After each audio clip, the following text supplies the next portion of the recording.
Should kids attend our pets' euthanasia appointments? I am Holly Starr. I'm an animal communicator and an energy therapist for pets.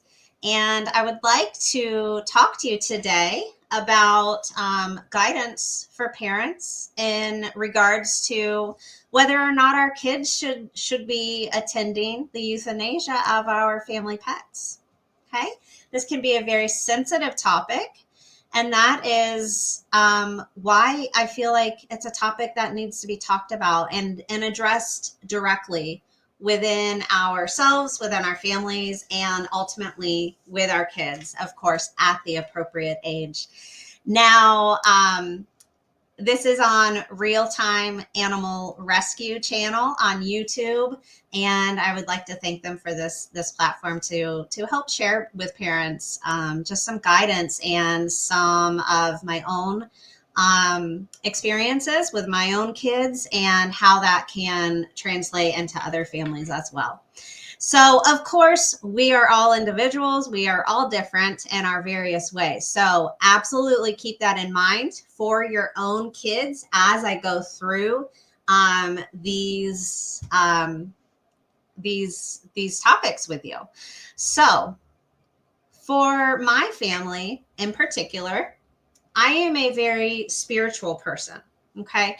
And I like to discuss those topics with my kids. And I have two young boys, age 3 and age almost 7 at this point. And when my oldest was 4.5 years old, he started to experience his first pets in his life transitioning into spirit. And the first one just happened to be my parents' dog. Okay, so outside of our family home, and he did love her. She is a dog, one of those dogs that would run up to him anytime she heard him crying and bring him a stuffy and all of those things. So he absolutely had a very nice relationship with her. And after her transition into spirit, his questions started to come along, and he's always had a very curious mind.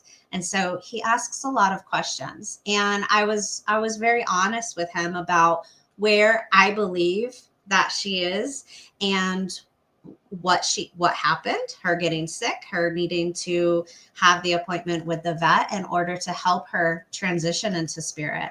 And so those conversations started. A few months later, our own dog, Scarlet, one of our dogs, also transitioned into spirit. And this was Sammy's heart dog. Okay. She always had a very special way about her with him, and just cherished her relationship with him and offered him a lot of guidance and understanding how to correctly interact with dogs. Ever since he was a very, very little baby, she was like this. And so that one, it hit home for him. His Scarlet was not home when he returned home from school now. She was not in the house at bedtime. All of those kinds of things happened. And so after, once we decided, it is time, the euthanasia has to happen now. She's in too much pain and she's not going to recover from this. I discussed that with Sammy. I made sure that he knew what was going on and that he had his special time to go ahead and have his last conversation, have his last time with Scarlet in the physical form.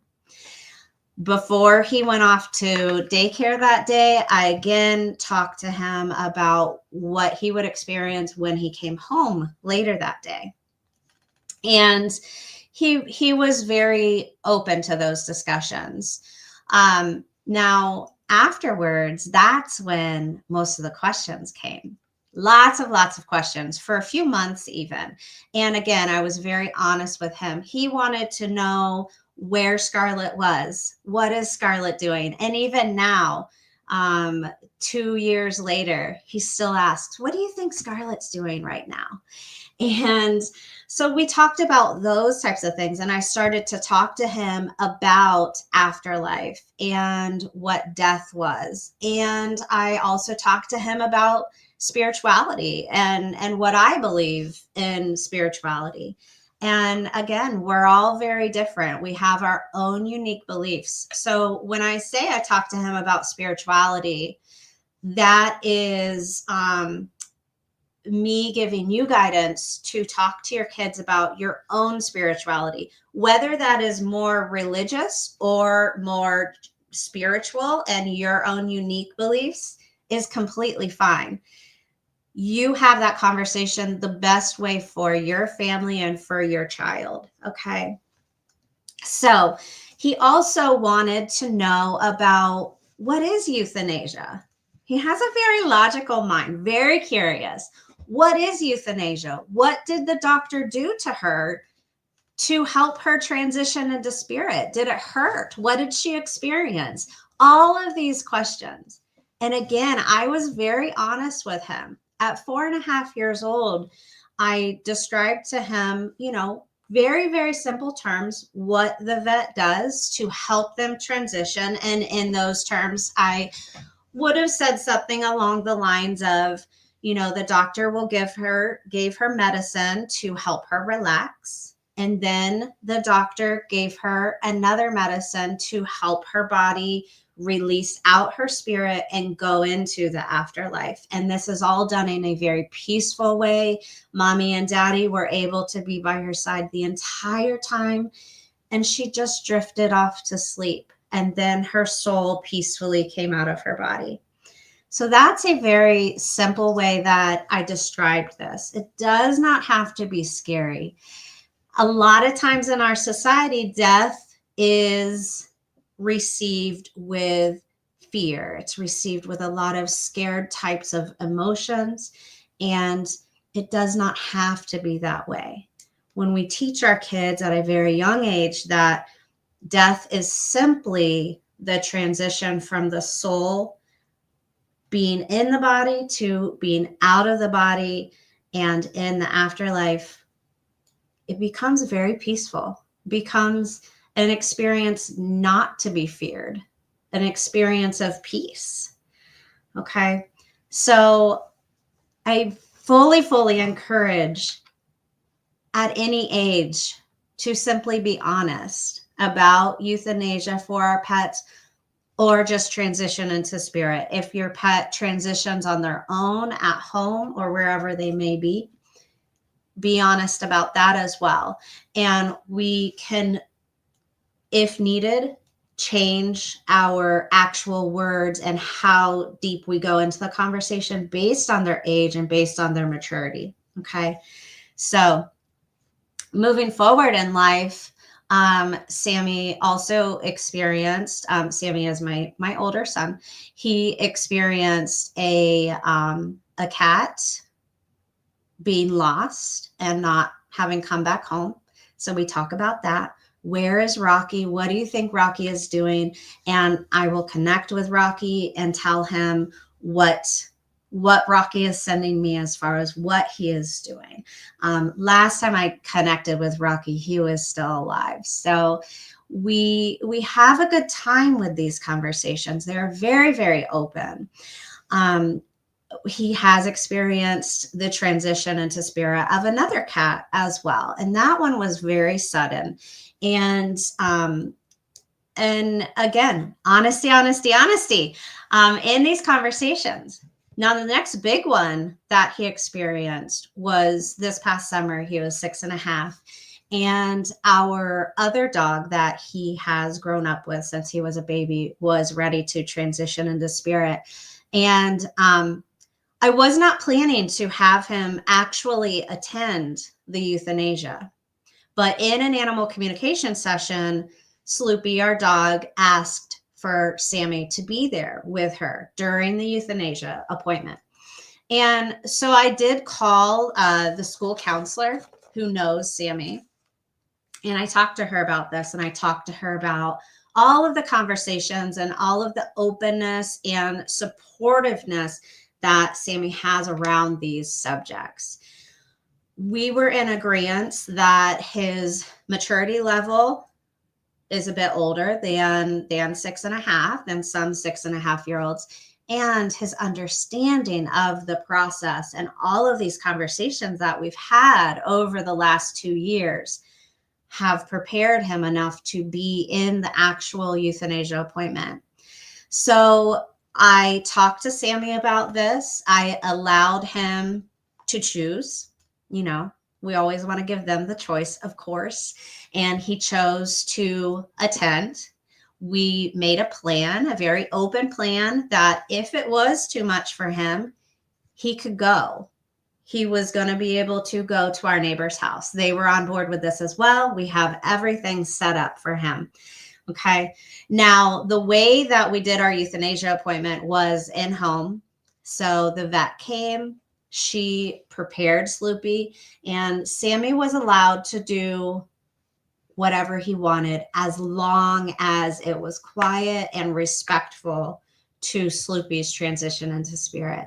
And I cannot tell you how proud I was of him that day, because while the vet got her ready for her euthanasia medication, he was on the other side of the room simply playing very quietly, doing his own thing, playing very respectfully.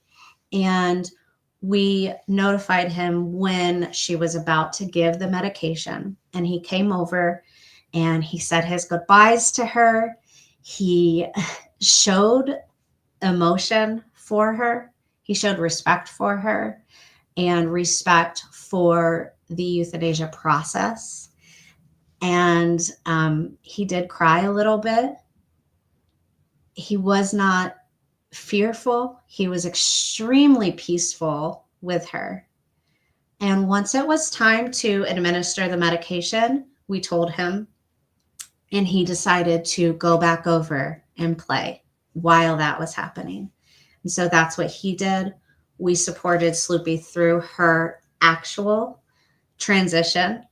And we told him when she was at peace, fully at peace, and he came back over, he wanted to pet her. He wanted to hug her body, kiss her body, and say that final goodbye to her physical body. And then he went back over and continued to play respectfully. I was so grateful that Sloopy had told me, I want him there, because I had not thought at 6.5 years old that he was old enough to actually attend. And when she presented that option to me, I reached out to that counselor, talked through the developmental stages that he is at for his individual maturity level, and decided, yes, we can do this in a structured way. Made that plan for him. I talked to him about it thoroughly before the appointment, and I made sure that he fully understood that he could leave, he could manage it how he wanted to, just as long as he felt peaceful with it, to do it in his way. And that's exactly what he did. And it was beautiful. And it offered Sloopy what she wanted as well. So I'm extremely grateful for this experience with Sammy, because it's opened up another dialogue with my kids and the ability to help other parents maneuver their way through pet euthanasias and pet transitions if they don't need euthanasia. Now, if you're not going through the euthanasia process and you have a pet who has suddenly or not suddenly transitioned into spirit on their own, have those open dialogues with your kids still. Talk to them about what the body does when a pet transitions, when the vessel that the soul is utilizing for this physical experience, when that vessel is done living and the soul goes into full peace in the afterlife and exits that body. Okay. And then what are they doing now? And that we can still connect with them. We can still talk to them all the time.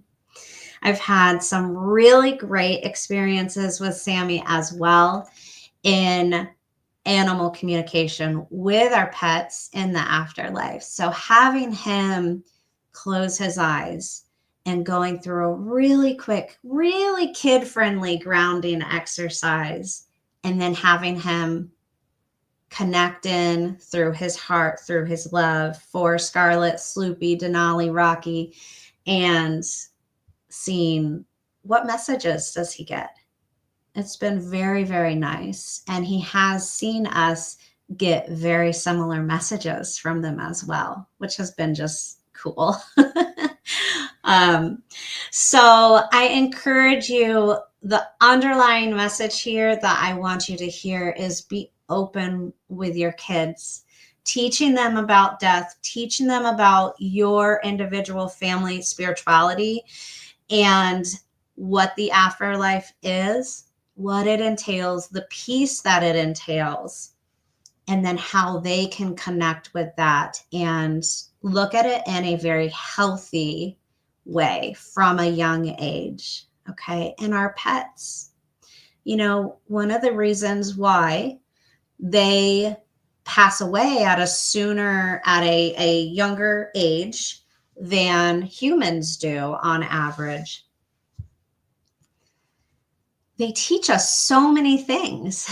And so they need to cycle through lifetimes. They are on missions. So they are trying to touch as many lives as they can to spread love in this world. And so one of their main lessons for us is about afterlife. It is about death. And that is something that every kid who has a pet will experience, is the death of that pet. So we need to embrace that lesson that that pet wants to teach our kids. Okay. And we can do that for every single pet that comes into your family. Okay. Be open with it, be honest with it, and be gentle with it. Okay. And I am always here to answer questions. Feel free to reach out. I can provide guidance on an individual basis as well if you're in a unique situation or just need more guidance than this live has provided. So blessings to you all. I will talk to you later. Thank you.